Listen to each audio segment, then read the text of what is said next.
할렐루야. 주님의 이름으로 여러분을 축복합니다. 오늘 우리는 주님을 찬양하는 자리에 서야 될 줄 압니다. 오늘 우리의 입술을 열어서 하나님을 찬양하고 그 찬양이 멈추지 않기를 원합니다. 주님을 찬양한다라고 하는 것은 오늘 우리 안에 이 주님이 주시는 기쁨으로 우리가 넘치기 때문입니다. 그러기에 여러분, 오늘 우리의 삶의 주도권이 하나님께 있음을 고백하고요, 여러분이 가는 곳마다 이 마음의 예배가 드려지는 은혜가 넘치기를 주님의 이름으로 축원함을 드립니다. 오늘도 이 바울이 가르치는 믿음 실천 기술론, 오늘은 이제 23번째 시간인데요, 넘어질까 조심하라 라고 하는 제목으로 우리 함께 말씀 나누도록 하겠습니다.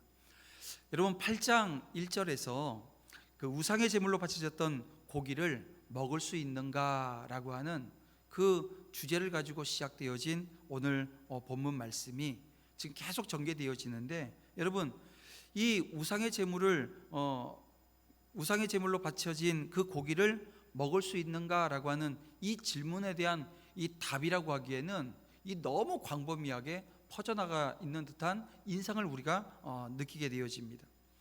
다시 말하면 별 상관없이 너무 긴 설명을 하고 있는 게 아닌가라고 하는 생각을 하게 되어진다는 거예요.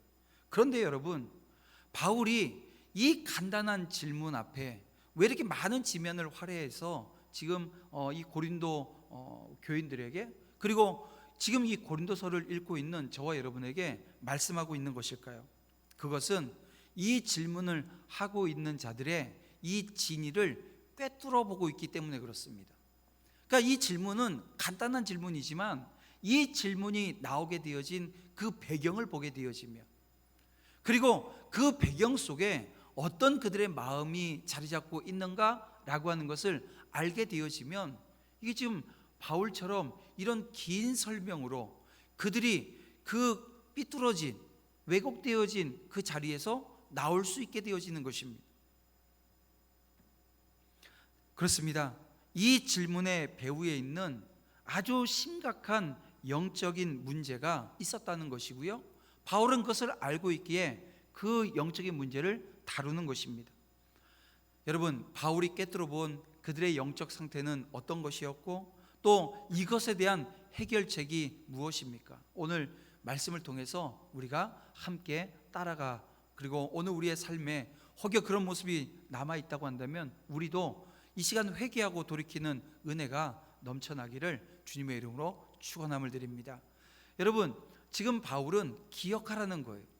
뭘 기억하라는 거냐면, 광야에서 죽은 그들의 조상들, 그 이스라엘의 그 출애굽 1세대들의 그 죽음을 기억하라고 지금 우리에게 말씀하고 있습니다. 바울은 애굽에서 나온 이스라엘 백성들이 광야에서 멸망한 사실을 망각하지 말라고 이야기합니다. 기억하라는 거죠. 여러분, 이것은 심각한 경고가 아닐 수가 없습니다. 이스라엘 백성이 광야에서 경험한 일들은 여러분, 신약 교회에 있어서 아주 중요하게 생각하는 것들입니다. 뭐냐 하면 성찬, 세례, 그리고 하나님의 은혜를 드러내는 그 모형이 지금 이 출애굽 과정 속에 다 나타나 있었습니다. 여러분, 2절을 보게 되어지면 이렇게 말씀합니다. 모세에게 속하여 다 구름과 바다에서 세례를 받고 라고 말씀하고 있습니다. 무슨 말입니까? 여러분, 이것은 출애굽한 이스라엘 민족이 구름 기둥의 인도를 받아서 홍해를 도하한 그 사건을 지금 가리키는 것입니다. 다시 말해서 바울은 이스라엘이 이 갈라진 홍해를 건넌 사건을 바다에서 세례받은 일로 지금 우리에게 묘사해주고 있는 거예요. 사실 바다 가운데로 건너는 이스라엘 백성들 그 머리 위로 파도가 넘실거리지 않았겠어요? 그 얘기는 뭐냐면 그 넘실거리는 그 파도 속에서 물이 튀었을 것입니다. 이것을 놓고 홍해도화 사건, 이 모습을 놓고 이 세례로 표현했다는 것, 이건 매우 적절한 표현이 아닐 수가 없지요. 그런데 이처럼 이스라엘이 홍해를 이 도화한 사건은, 이 사건 속에는 두 가지 놀라운 의미가 담겨져 있습니다. 하나는 이스라엘이 홍해를 건넜다라고 하는 것, 이것은 동시에 그 쫓아오던 애굽 군대가 어떻게 됐습니까? 거기서 몰살되어집니다. 그러니까 수장되었습니다. 이것이 가지고 있는 의미는 이제는 이 애굽에서의 노예 생활이 완전히 청산되었다라고 하는 의미가 있고요. 또 다른 하나는 그 과정을 통해서 하나님의 백성으로 거듭났다라고 하는 의미가 담겨져 있는 것입니다. 그렇습니다. 이스라엘이 홍해 도하했던 이 사건은 애굽의 종살이를 청산하고 하나님의 백성으로 거듭났다라고 하는 증거가 되어집니다. 마찬가지지요. 오늘 우리가 세례를 받는다라고 하는 것, 이 세례를 통해서 여러분 죄악된 세상과 결별하는 것입니다. 오직 하나님을 섬기는 하나님의 백성의 옷을 이제는 다 입게 되어진 거예요. 이제 세상에서 입던 옛 옷은 다 벗어버리고요, 하나님이 우리에게 주신 의로운 옷, 의로움이 오늘 우리에게 덧입혀지게 되어진 것입니다. 그래서 우리가 일단 세례를 받게 되어지면 이제는 더 이상 죄와 무관하게 되어집니다. 그리고 오늘 우리의 주인은 하나님이 되어지십니다. 여러분, 이스라엘이 홍해 도하 사건을 통해서 노예로서 애굽을 섬겼던 것을 청산하고 하나님을 섬기는 백성이 되었듯이 오늘 우리가 세례를 받는다라고 하는 것의 의미가 그러하다는 것입니다. 그래서 오늘 우리는 세례 받았다라고 하는 이 사실이, 이게 뭐 어떻게 보면 우리가 그 형식적인, 어떻게 보면 우리의 외식적, 그냥 겉으로 드러나는 형식에 불과한 것일 수 있지만 그 속에 담겨져 있는 의미는 이제 앞으로 하나님께서 나와 함께 하시고 나를 인도하시고 나를 보호하시고 나와 함께 하신다라고 하는 그 의미가 거긴 담겨져 있는 거예요. 여러분 보십시오. 홍해를 건넌 이스라엘이 비록 광야에서 얼마나 험한 길을 걸었습니까?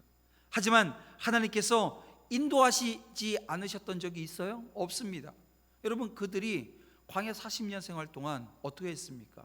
자기들이 먹을 것을 위해서 일을 했어요? 아니에요. 먹을 것과 입는 그 모든 것들을, 여러분 대략 몇 명이 지금 출애굽을 했습니까? 200만 명입니다. 제가 대구 시민이 한 200만 명 되니까요, 늘 제가 200만 명 하면 대구 시민이 움직인 거예요. 근데 이 대구 시민이 움직이는데 몇 년 동안요? 40년 동안 먹고요, 40년 동안 입는 문제가 해결되어진 것입니다. 여러분, 이렇게 하나님께서는 함께해 주셨어요. 한시도 함께하지 않으신 적이 없다는 것입니다. 이스라엘은 애굽에서 나온 그 순간부터 단 한순간도 하나님의 도움과 인도함 없이 산 적이 없다는 것입니다. 여러분, 이것이 오늘날 세례받은 저와 여러분, 오늘 우리가 예수 그리스도를 만나고 십자가의 주님을 바라보며 오늘 우리가 이 세례를 받고 난 이후에 삶의 모습이 그러할 것이라고 하는, 여러분, 그래서 이 출애굽은 오늘 우리의 성찬과 세례와 하나님의 은혜에 대한 모형이라고 제가 그래서 말씀드리는 거예요. 모형은 실제가 있는데 그 실제는 저와 여러분이 살아내는 삶이라는 거예요. 여러분, 그런데 이 하나님의 은혜로 살았던 이 사람들, 문제가 있다는 것입니다. 어떤 문제였습니까? 세례를 받고 신령한 음식과 신령한 음료를 마셨던 자들이 오늘 본문 5절에 보니까 어떻게 됐다고요? 함께 보겠습니다.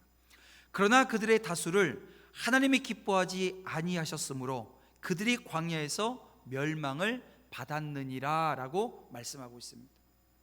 그렇습니다. 그들 중 다수가 하나님을 기쁘시게 하지 못하고 광야에서 죽었어요. 구원을 체험하고 하나님의 은혜를 누렸지만 약속의 땅에 들어가지 못했다라고 하는 이야기 아닙니까? 여러분, 5절에서 말하는 그들이라고 하는 게 누굽니까? 여러분, 출애굽 당시 20세 이상의 이스라엘 백성들을 가리키는 겁니다.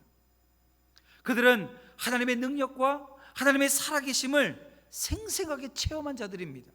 여러분, 애굽에서 출애굽하는 과정 중에 어떤 일이 있었습니까? 10가지 재앙이 여러분 이스라엘 백성들에게는 그게 재앙이었어요? 기적이었습니다. 여러분, 이 10재앙이라고 하는 것은 이 애굽 사람들 편에서 보게 되면 다 재앙이에요. 근데 이스라엘 백성들한테는요, 기적입니다. 10가지 기적을 체험한 자들이 바로 이 사람들이에요. 그것으로 끝나지도 않았잖아요. 홍해를 제가 좀 전에도 말씀드렸죠. 홍해를 도하했다. 이 홍해를 넘어서 여러분 그 살아냈던 삶의 자리, 여러분 이게 작은 자리가 아니라는 것입니다. 그들은 바다를 마른 땅 건너가듯이 건너갔던 자들입니다. 생전 보지 못한 신령한 음식을 먹었고요, 반석에서 나온 물을 먹은 자들입니다. 여러분 지금도 이 사우디아라비아에 가면 우리는 보질 못하고 사진으로 제가 본 내용인데요, 이 모세가 반석을 쳐서 그 물을 냈던 그 바위가 나와 있는데, 그 바위가요 우리 강대상만한 이런 조그만한 바위가 아닙니다. 엄청나게 큰 바위를 쳤는데 두 개로 쪼개졌고요, 지금 쪼개져 있는 모습이 있어요. 그리고 거기서 물이 흘러나오는데요, 여러분 여기 있는 요 정도 물일까요? 아니라는 거예요. 여러분 200만 명이 먹고 마셨어요. 그들이 거기서 씻었어요. 다 하려면 어느 정도 해야 돼요? 200만 명이 먹으려면, 대구 사람들, 제가 계속 대구 사람들 얘기하지만 대구 200만 명이 물을 먹으려면 무슨 물이 필요해요? 낙동강 물이 필요하잖아요. 여러분 그렇게 엄청난 물이 거기서 흘렀습니다. 이 엄청난 일을 경험했던 자들이 바로 출애굽 1세대들이에요. 그 누구도 체험하지 못한 놀라운 기적을 체험한 자들이었다는 것입니다. 실로 이들은 애굽의 종로로 돼서 해방되어서 자유인이 되었고요, 또 하나님의 놀라운 은혜를 무수히 체험했습니다. 그런데 그렇게 놀라운 하나님의 은혜를 체험했음에도 불구하고 그들은 그들에게 주어진 그 자유를 오용하면서 주신 은혜에 합당하지 않게 행했다라고 하는 것입니다. 오히려 그들은 죄를 범함으로 하나님을 기쁘시게 해드리지 못해서 결국 하나님의 심판을 받아서 광야에서 멸망하고 말았습니다. 가나안이 그들에게 약속으로 주어졌지만 여러분 가나안을 구경도 하지 못했다라고 하는 것입니다. 여러분 지금 바울이 왜 지금 이 이야기를 하고 있는 것일까요? 제가 서론에도 말씀드렸지만 우상에게 바쳐진 제물을 먹어도 되냐 먹지 말아야 되냐, 이게 너무나도 간단한 질문인데요, 왜 이 질문 앞에 지금 이 이야기를 하고 있는 거예요? 왜 지금 과거 역사를 꺼내서? 근데 이 과거 역사가 아픈 역사입니다. 왜냐하면 멸망의 역사 아닙니까? 여러분 이것은 하나님이 주신 자유와 그 은혜를 오용하고 있는 이 고린도 교회들, 여러분 그들에게 경고하기 위해서 그 옛날 좋지 않은 부정적인 일들에 대한 것들을 꺼내놓고 지금 이야기하는 것입니다. 여러분 당시 이 고린도 교인들은 예수 그리스도의 구속의 은혜로 말미암아 죄에서 해방되어진 자유자들이었습니다. 또한 그들은 하나님으로부터 헤아리기 어려운 정말 많은 은사들을 받았습니다. 여러분 지금 바울이 지금 고린도 교회를 놓고 그들이 받은 그 다양한 은사들에 대해서 이제 우리가 나중에 이제 다 다루게 되어질 것입니다. 여러분 얼마나 많은 은사들이 이 교회 안에 있었는지 몰라요. 교회가 은사가 부족해서 일을 못한다, 이게 없었다는 것입니다. 근데 이 고린도 교인들은 하나님이 주신 그 은혜와 또 은사로 하나님을 기쁘시게 하기보다는 도리어 그것을 가지고 죄를 범했습니다. 어떤 죄입니까? 우리가 앞서 쫙 봤지만 어떻게 했어요? 분쟁하고 다투었습니다. 교회 안에 분파를 만들어서 나는 이쪽파, 나는 바울파, 나는 아볼로파, 나는 그리스도파, 막 이파 저파 만들어서 교회가 분쟁하고 싸우는 모습이 교회 안에 있었다는 것입니다. 서로 판단합니다. 근데 문제는 그러면서 뭐 했어요? 우상 숭배를 했어요. 우상 제물을 먹는 문제를 가지고 형제를 실족하게 만들어 놓았습니다. 또 그런가 하면 그들 안에 근친상간의 문제가 있었고요, 각종 음행의 문제가 그들 안에 있었다는 것입니다. 자, 그렇다면 이 이스라엘 백성들 하나님의 놀라운 은혜로 지금 이 애굽에서 출애굽해서 광야 생활에 이 정말 부족함이 없는 이 광야 생활을 하고 있는 이들 가운데 그들이 저질렀던 범죄, 그 범죄가 어디에 있었다는 거예요? 이 고린도 교회 안에 그대로 자리 잡고 있었다라고 하는 이야기를 지금 바울이 지금 하는 것입니다. 그러므로 바울은 이스라엘이 자유를 오용하며 그 주신 은혜에 합당하게 행하지 아니하고 범죄하다가 심판받았잖아요. 그래서 광야에서 멸망한 사실을 지금 이스라엘 백성들의 그 과거의 역사를 꺼내서 지금 고린도 교인들에게 상기시킵니다. 그래서 동일한 범죄에 빠진 그 고린도 교회 성도들을 엄하게 지금 경고하고 있는 것입니다. 물론 이것은 이스라엘이 구원받지 못했다거나 동일한 범죄에 빠진 이 고린도 교인들이 구원받지 못했다라고 하는 말은 아닙니다. 여러분, 여기도 오해가 없어야 됩니다. 여러분, 우리 잘 알다시피 이스라엘은 애굽에서 이 구원을 받았습니다. 그리고 그들의 범죄에도 불구하고 하나님은 그들을 징계하실지언정 끝까지 버리지 않으셨던 것, 우리는 성경을 통해서 알고 있습니다. 하나님은 비록 범죄한 출애굽 1세대는 다 광야에서 멸하셨으나 이스라엘 자체는 결국 가나안에 들어가게 하셨어요. 마찬가지로 이 고린도 교인들이 범죄했다고 해서 그들이 구원받지 못하는 것이 아니라 이미 구원받은 것이 취소당하는 것은 아니라는 것입니다. 고린도 교회 교인들은 예수 그리스도의 은혜로 죄에서 해방받았습니다. 다시 말해서 이미 구원받았다라고 하는 것입니다. 따라서 그 구원이 취소되어서 천국 가지 못하고 지옥 가게 되어지는 일은 없다는 거죠. 여러분, 우리가 한번 구원받은 이상 그 구원은 결코 상실되어지지 않는다라고 하는 것을 여러분 믿으시길 바랍니다. 여러분, 이 믿음이 없으면요, 이 구원의 확신이 막 흔들려요. 여러분의 삶의 자리가 어떠하느냐에 따라서 오늘은 구원받은 것 같은데 어떤 날일까요? 예배 잘 드렸고 정말 하나님 앞에 온전히 서서 내가 주의 일을 감당했던 것 같은 느낌에, 이 느낌에 의해서 나는 구원받았다 이런 생각을 해요. 그런데 거짓말하고 남을 실족해 하고 그렇게 했던 그게 양심에 이제 가책이 느껴지는 거죠. 그런 날은 어떻게 될까요? 구원받지 못했다, 이게 느낌적으로 그렇게 왔다 갔다 하게 되어지는 이 구원의 확신의 문제가 흔들리게 되어지는 어려움을 경험하게 되어집니다. 그런데 여러분, 절대 여러분 한번 구원받은 하나님의 자녀는 절대 여러분 구원의 반열에서 떨어져 나가지 않습니다. 다시 말씀드리지만 징계는 받을지언정, 근데 그 징계도 어떤 의미예요? 회개하게 하시기 위한 과정이지요. 그 징계를 통해서 내 자녀로 살던 자들을 다 끊어내겠다 이런 의미가 아니거든요. 마찬가지입니다. 이 영적 이스라엘로 부름받은 저와 여러분은 자유와 은혜를 오용하면 이 땅에서 징계를 받을지언정 한 번 받은 이 구원은 여러분 절대 상실되지 않는다라고 하는 것을 여러분 믿으시길 바랍니다. 그래서 바울이 이 고린도전서 9장 27절에서 어떤 이야기를 합니까? 버림이 될까 봐 두려워서 뭐라고 해요? 자신이 도리어 버림을 당할까 두려워함이로다.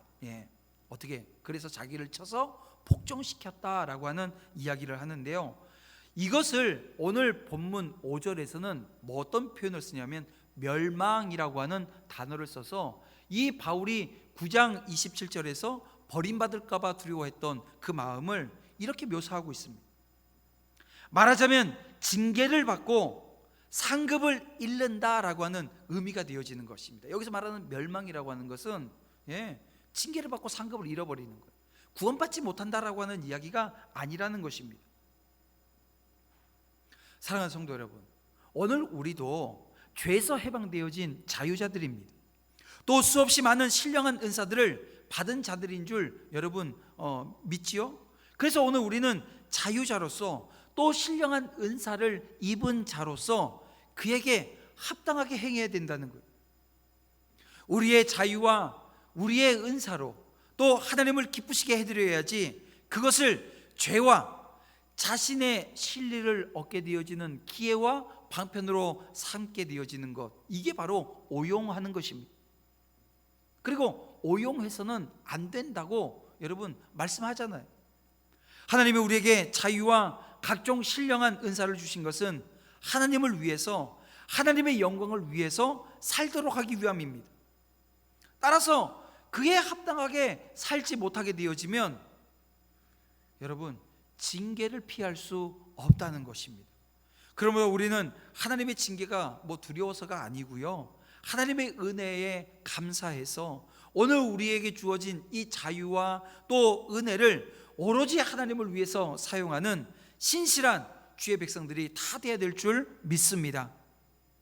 그런가 하면 바울이 이스라엘의 역사를 언급한 이유, 여러 가지 이유들을 쭉 설명을 하는데요, 그 이유 중 가장 중요한 이유가 이겁니다. 지금 이제 우상에게 바쳐진 그 고기를 먹어도 되냐 말아야 되냐, 이 문제를 가지고 얘기하기 때문에요, 어디다 방점을 둬야 될까요? 우상 숭배에 우리는 방점을 두고 오늘 본문을 좀 봐야 된다는 것입니다. 바울은 우상의 제물을 먹을 수 있는가라고 하는 질문을 제기한 자들이 어떤 상황이었냐면, 무의식 중에 우상 숭배에 이끌리고 있을지도 모른다. 여러분, 이게 그 위험한 생각입니까? 이게 지금 이게 너무 과한 생각인데 이렇게 생각할 수 있는 것일까요? 아닙니다. 왜냐하면 그들이 지금 행했던 그 모든 과정들을 놓고 보게 되어지면 충분히 유추가 가능하다는 거예요.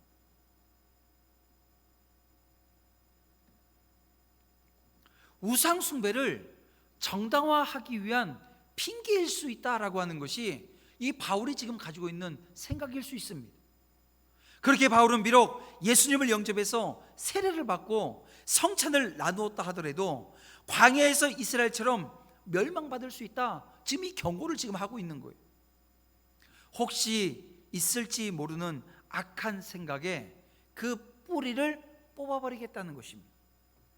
여러분, 오늘 우리도 이 죄를 합리화하지 말고 성경에서 교훈을 얻어야 될 줄 믿습니다. 경고의 메시지가 들리면 여러분 주의 깊게 들어야 되고요, 오늘 우리 귀로 들었으면 마음으로 새기고, 그 마음으로 새겼으면 여러분들의 실질적인 삶의 자리를 돌아봐야 됩니다. 그리고 연약하고 부족하고 또 하나님의 말씀, 그러니까 오늘 본문의 표현대로 하면 하나님을 기쁘시게 하지 못했는 모습이 있었으면 어떻게 해요?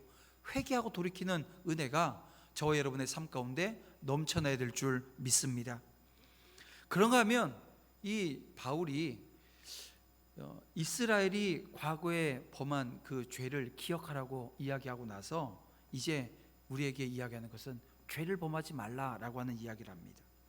바울은 광야에서 이스라엘에 일어났던 일들을 이제 7절부터 이제 12절까지 쭉 이제 열거하기 시작하는데요, 여기 보게 되어지면 우상 숭배, 음행, 시험, 그리고 원망 등의 죄악이 얼마나 치명적인 것이었는가라고 하는 것을 강조하고 있습니다.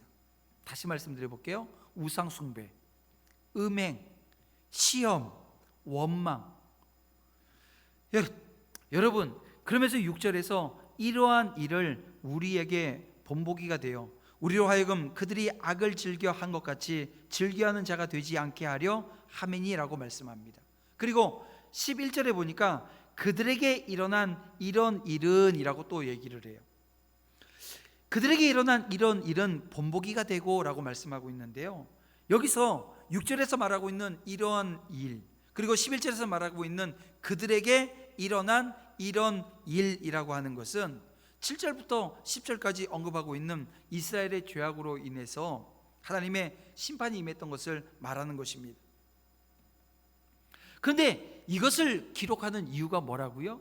지금 이것을 길게 열거하고 있는 이유가 뭐냐 하면 그것을 통해서 본보기가 되게 하기 위해서라고 성경은 말씀하고 있습니다.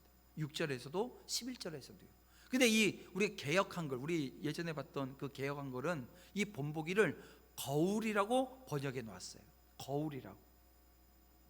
본보기, 거울 무엇입니까? 이 거울은 비춰서 자기 자신을 보란 얘기잖아요. 여러분, 성경은 하나님의 말씀입니다. 이러한 성경에는 참으로 좋은 말씀들이 많이 기록되어져 있지요. 그렇죠? 예.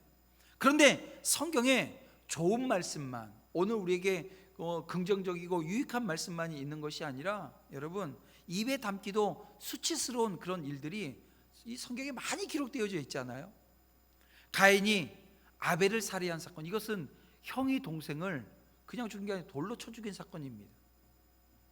르우벤이 계모를 범한 일, 우리가 지금 새벽에 사무엘 하를 보고 있지만 여기 보면 다윗이 충신인 자신의 그 우리야, 자신의 군인입니다. 자기를 위해서 충성을 다하는 우리야의 아내와 간음을 하고, 바세바와 간음을 하고 그 우리야를 살해를 합니다.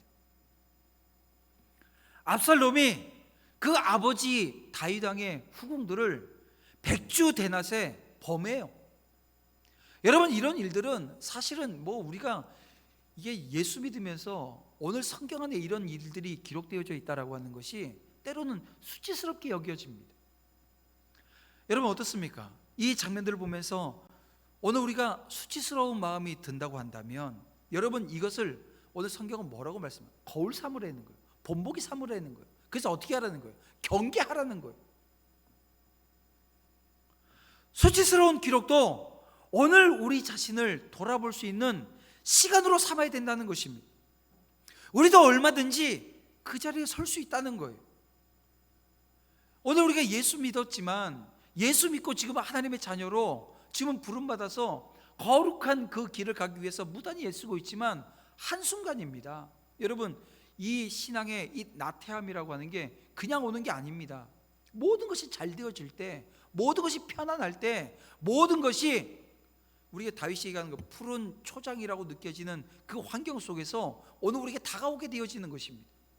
근데 그때는 언제든지요, 나태함이라고 하는 것을 경계하지 않으면 안 된다는 것입니다.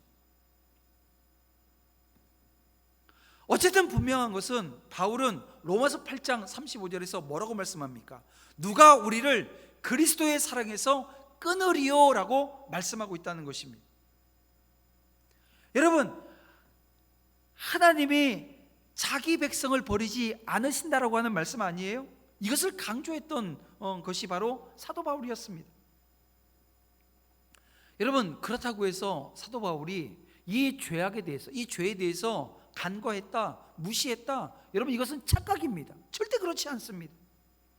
오히려 바울은 그 누구보다도 이 죄악의 그 심각성에 대해서 잘 알고 있었습니다. 그래서 이 고린도 교인들이 우상 숭배를 용납할까봐 이처럼 구구절절 신앙의 본질, 신앙의 태도, 그리고 우상 숭배의 위험성에 대해서 강조해주고 있는 거예요. 그래서 바울은 오늘 본문 12절에서 뭐라고 말씀합니까? 선줄로 생각하는 자는 넘어질까 조심하라.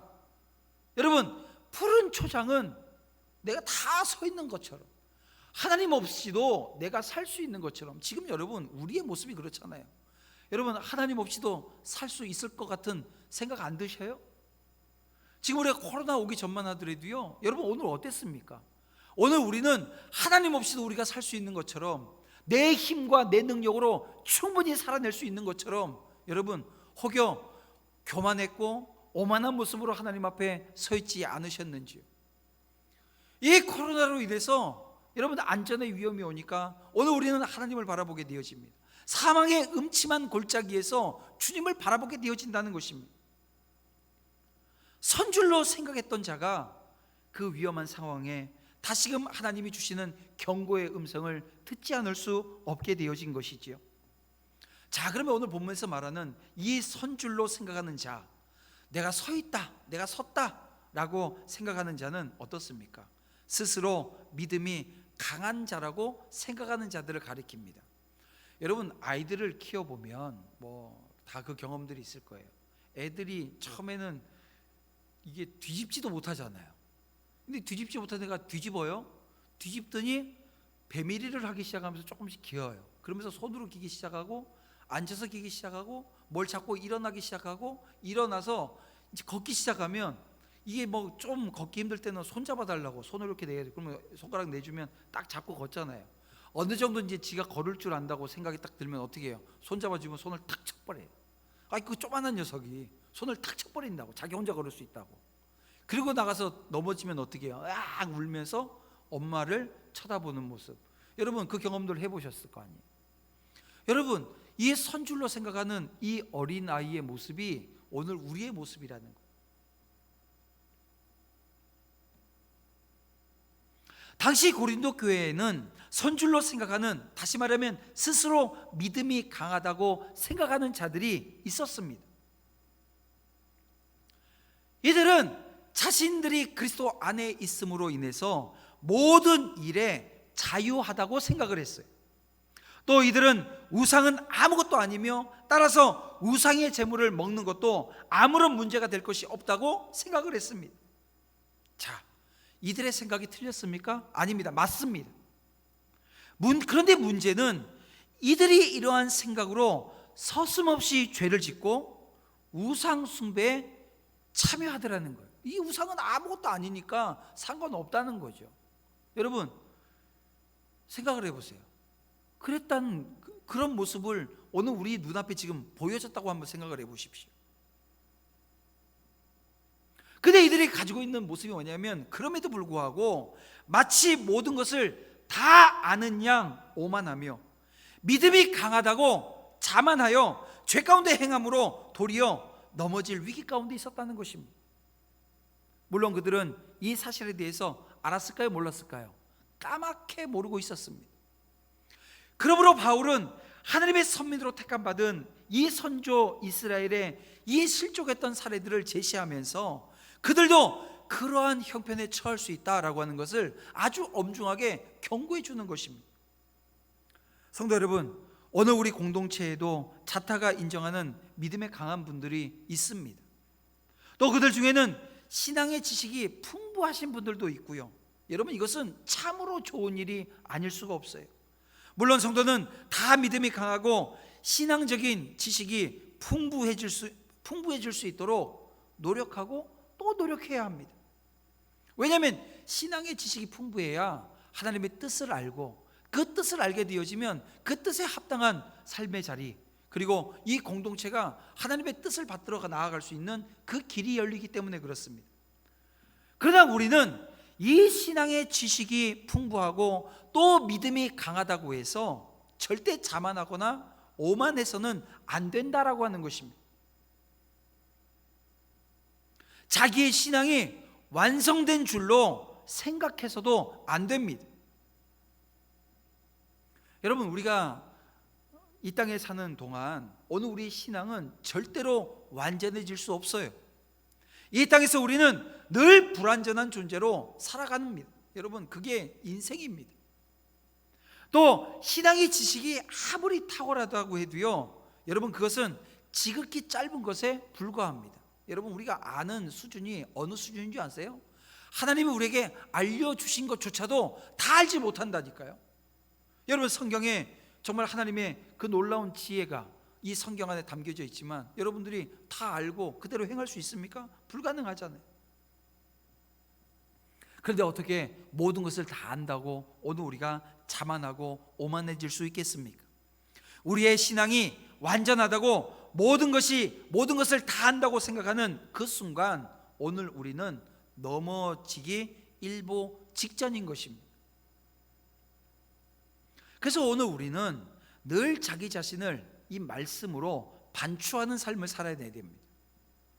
여러분, 자기가 바른 믿음과 바른 신앙의 지식 위에 행하고 있는지, 아니면 자만에 빠져 있는 것은 아닌지 늘 돌아보자는 거예요. 여러분, 그렇습니다. 죄의 심각성은요, 아무리 강조하고 또 강조해도 지나치지 않습니다. 한번 믿었으니 천국이 보장되었다라고 하는 식의 아니란 태도는 절대 하나님께서 용납하지 않으신다라고 하는 것을 여러분, 이 아침 다시 한번 이 주일 아침에 여러분들 마음판에 온전히 새기시고 이 죄로부터 떠나는 이 삶의 자리를 회복하시기를 주님의 이름으로 축원함을 드립니다. 그런데요, 오늘 본문 13절에 하나님께서는 이 바울을 통해서 우리에게 어떤 말씀을 주셔요? 감당하지 못할 시험은 없다고, 우리에게 시험을 주시지만 감당하지 못할 시험은 없다고 말씀해 주십니다. 바울은 성도들이 곤도라고 하는 이 폐역한 도시에서 신앙생활을 한다라고 하는 게 얼마나 어려운지 알아요. 왜냐하면 이 폐역한 시대에 그것을 거스려 산다라고 하는 게 쉽지가 않습니다. 여러분, 시험과 유혹에 놓여져 있는데요, 이 시험을 다 이겨내고 이 유혹이라고 하는 것을 다 끊어내고 오늘 우리가 신앙생활하는 게 쉽지 않다고요. 이거 하나님께서도 알고 계시고, 그래서 바울을 통해서 우리에게 지금 그 말씀을 주시는 거예요. 우상의 제물을 먹어도 되느냐라고 하는 질문 자체가 이런 배경에서 나왔다라고 하는 사실을 여러분 오늘 우리가 알아야 됩니다. 왜냐하면 바울이 간파하고 우리에게 말씀해 주잖아요. 그래서 바울이 지금 마지막 13절, 오늘 본문 13절에 격려하는 겁니다. 이 고린도 교인들을 격려하는 내용 우리 함께 읽어볼까요?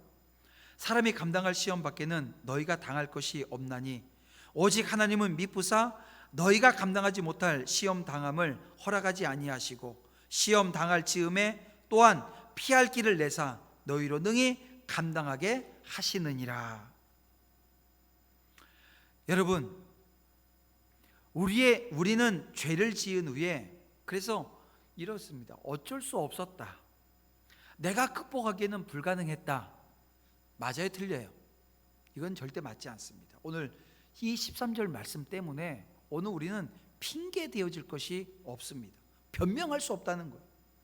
하나님은 우리가 감당할 수 있는 시험만 당하게 하시고 또 피할 길을 내사 우리로 능히 감당하게 하시기 때문에 그렇습니다. 감당하지 못할 시험이 없다라고 하는 믿음을 가지고 여러분, 오늘도 우리가 한 주간, 다시 시작되어지는 한 주간 이 죄와 온전히 싸워나가는 믿음의 신실한 종들이 다 되시기를 주님의 이름으로 축원함을 드립니다. 말씀을 정리합니다. 그리스도인은 죄에 대해서 민감하게 반응해야 합니다.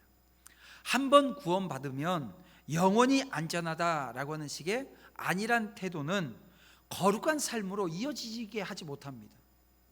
여러분, 오늘 우리는 거룩한 삶의 자리를 회복해야 합니다. 세상의 유혹과 죄에 이끌리지 않도록 매일 자기 자신을 돌아보지 않으면 이 거룩이라고 하는 건 요원한 것입니다. 사람의 영적인 신분은 단번에 바뀌었어요. 여러분, 오늘 우리가 예수 믿는 그 순간 오늘 우리는 죄인에서 의인으로, 사망에서 생명으로, 지옥에서 천국으로, 여러분 오늘 우리가 바뀌어진 놀라운 신분, 그 위치나 자리는 말로 우리가 표현하지 못할 정도의 위치에 서 있었습니다. 하지만 이 거룩한 삶을 위해서 오늘 우리는 죄를 피하고 성령을 쫓아야만 가능하다라고 하는 것을 다시 한번 이 아침 깨달아서요, 오늘 여러분들의 삶의 자리에 정말 이 죄가 들어오지 못하도록 경계하고 또 경계하고, 이 죄를 피하고 또 피하고, 어떠한 상황 가운데서도 성령 하나님께서 나와 함께 하시면 나를 지켜주신다라고 하는 것을 기억하면서 여러분, 이 어려운 시국과 이 난국을, 이 안전이 위협받는 이 시대에 여러분, 오늘 주님 앞에 육적인 생명뿐만이 아니라 영적인 건강을 위해서, 영적인 온전함을 위해서, 영적인 싸움터에서 여러분들이 승리하기에 부족함이 없도록 하나님 앞에 엎드려지고 신령한 하나님의 은혜가 믿음의 종들의 삶 가운데 넘쳐날 수 있도록 늘 자신을 말씀으로 반추하는 믿음의 신실한 주의 종들이 다 되시기를 주님의 이름으로 축원합니다. 기도드리겠습니다. 사랑과 은혜가 풍성하신 아버지 하나님, 감사합니다. 이 시간 우리의 연약함을 알기에 누구도 시험에 빠질 수 있고 또 누구도 넘어질 수 있음을 고백합니다. 그러기에 늘 말씀을 묵상하고 자신을 돌아볼 수 있도록 인도해 주시옵소서. 교만을 철저하게 깨뜨리게 하시고 자신을 의지하지 않고 겸손하게 하나님을 신실하게 의지하는 종들로 삼아 주시옵소서. 언제든지 자만하면 넘어질 수 있음을 알게 하시고 거룩을 위해서 끊임없이 죄와 싸우며 성령을 쫓는 믿음의 신실함이 삶 가운데 묻어나게 하여 주시옵소서. 이제 다시 시작되어진 한 주간의 삶 가운데 하나님의 인도하심을 간구합니다. 코로나로부터 안전하게 지켜주시되 무엇보다도 섬김의 자세로 모든 것에 있어서 솔선수범해서 방역을 지키게 하시고 또 그리스도의 사랑을 실천하기에 부족함이 없도록 주님 인도해 주시옵소서. 예수님의 이름으로 기도드립니다. 아멘.